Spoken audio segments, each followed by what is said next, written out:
সকাল থেকে আজকে প্রচণ্ড মাথায় রৌদ্র উঠেছে, অন্য দিনের তুলনায় কিন্তু আজকে প্রচণ্ড রৌদ্র আছে। অন্যদিন সকাল থেকে একদম মেঘলা মেঘলা ভাব থাকে, একদমই কাপড় ধুতে পারছিলাম না। আজকে যেহেতু সূর্যমামা উঠেছে তাই ভাবলাম যত কাপড় আছে সব ধুয়ে দিয়ে দিলাম।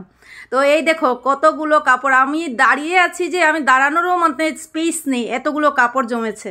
কারণ বৃষ্টি বৃষ্টি ভাব এতদিন ধরে ছিল তাই কাপড় ধুতে পারি নাই।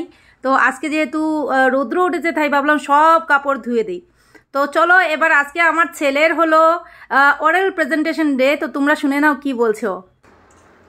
Today I'm going to tell about my favorite fruit. My favorite fruit is mango. Mango is very tasty. Mango is a king of fruits. Mango is very juicy. তো ছেলের আজকে অরাল প্রেজেন্টেশন, তাই ওকে প্র্যাকটিস দেওয়াচ্ছিলাম। যে কোনো একটা fruit নিয়ে একটা topic বলতে হবে, তাই ওকে একটু শিখিয়ে দিলাম। আর এই যে দেখতে পাচ্ছ এটা হলো দোসার ডো, তোমাদের দাদা বানিয়েছিল কালকে রাতে। আর এটা হলো চাটনি। তো ছোটোখাটো করে দোসা বানিয়ে ছেলেকে দিলাম টিফিনে, আর একটু বানানা কেটে দিলাম।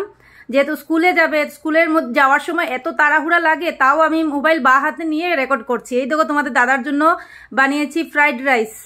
তো এটাও বানানো হয়ে গেছে, এটা লাঞ্চের জন্য দিচ্ছি তোমাদের দাদাকে।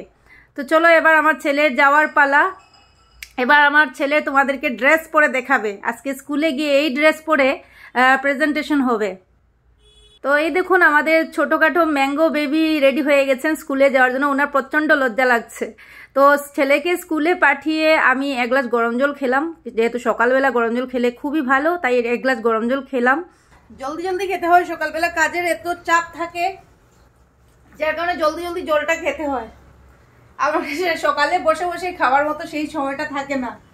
তো গরম জল খাওয়ার 5-10 মিনিট পর আমি এবার লেবুর চা খাবো। এখানে যে দেখতে পাচ্ছ এখানে কোনো চা পাতা না, এখানে আমি জিরা গরম করছি। সকালবেলা জিরার পানি খাওয়া মানে খুবই ভালো পেটের জন্য, তাই আমি জিরার পানি গরম করছি আর সাথে একটা লেবু চিপিয়ে খেয়ে নেব। তো এবার দেখো আমার ব্রেকফাস্ট, আমার কাণ্ডটা দেখো। ওদেরকে দোসা দেওয়ার পর দোসার ব্যাটার অনেক কম ছিল, তাই দোসার ব্যাটারের মধ্যে আমি একটু জল পুড়িয়ে দিয়েছিলাম, যার কারণে দোসার এই অবস্থা দেখতে পাচ্ছ, পুরো ভারতের পতাকা হয়ে গেছে। তো এই দোসাটা আমাকে আজকে খেতে হবে, কারণ দোসার ব্যাটারটা একদম কম ছিল, যার কারণে আমাকে জল পুড়াতে হয়েছে। আর জল পুড়াতে গিয়েই গন্ডগোলটা ধরেছে। এখন এইভাবে আমাকে এই শেপেই খেতে হবে। আর এই যে গ্লাসে দেখতে পাচ্ছ এখানে একটা হেলদি স্মুদি বানিয়েছি। এটার মধ্যে দিয়েছি আমি 2 চামচ ওটস, আর দুধ দিয়েছি, তারপর খেজুর দুটো দিয়েছি, বাদাম দিয়েছি, কলা দিয়েছি, সব ধরনের ফ্রুটস, কিউই এইগুলো দিয়ে মিক্সার গ্রাইন্ডারে একদম পেস্ট করে নিয়েছি। আর এটা খাচ্ছি দোসার সাথে। তো আমার ব্রেকফাস্ট হয়ে গেল। কি রান্না করি কিছু বুঝতে পারছি না গো। এই দেখো ব্রকলির দাম এত বেড়েছে। এই ব্রকলির দাম কত বললো?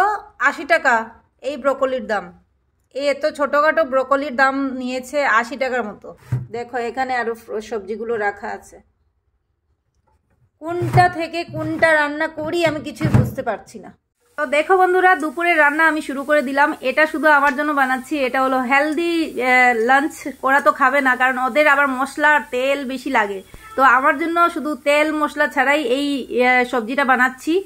তো ওদের জন্য রান্না করে আমার জন্য রান্না করে তারপর স্নান করে খেতে বসলাম। দেখো তোমাদেরকে আমি কি নিয়েছি থালিতে আজকে।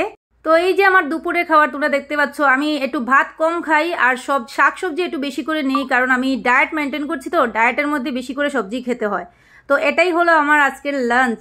তো এবার আমি লাঞ্চ করি। দেখা হবে তোমাদের সাথে নেক্সট ব্লগে। ততক্ষণের জন্য বাই।